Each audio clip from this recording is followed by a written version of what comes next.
Hello and welcome back to another Dashcam video from Adventures with TCS. I'm Tom and today you'll be riding along with me on southbound US 31 in the great state of Michigan. But to all our first time visitors, I would like to first of all say welcome and would recommend to you checking out some more of my Dashcam, GoPro, and drone videos from some other trips I have taken, which includes footage from states like Nevada, Arizona, and Nebraska to name a few.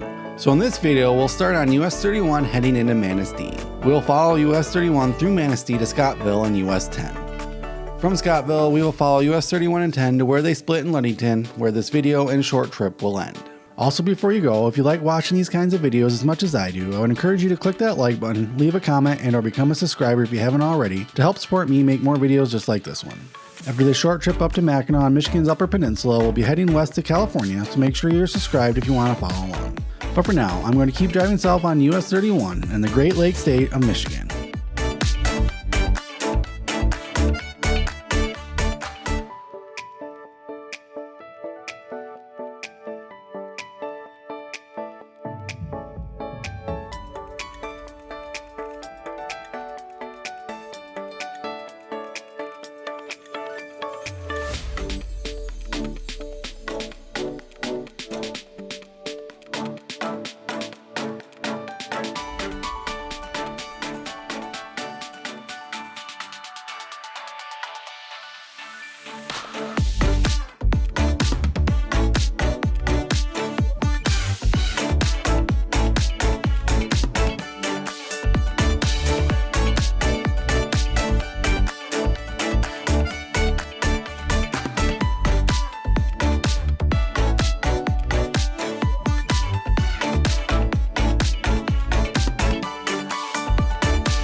Well, that's it for this video. Thanks for watching. I hope you all enjoyed my trip up to Michigan's Upper Peninsula, and we'll drive somewhere else real soon, so make sure you're subscribed so you can join me on that adventure. But for now, thanks again for watching, and until our paths meet again, stay adventurous.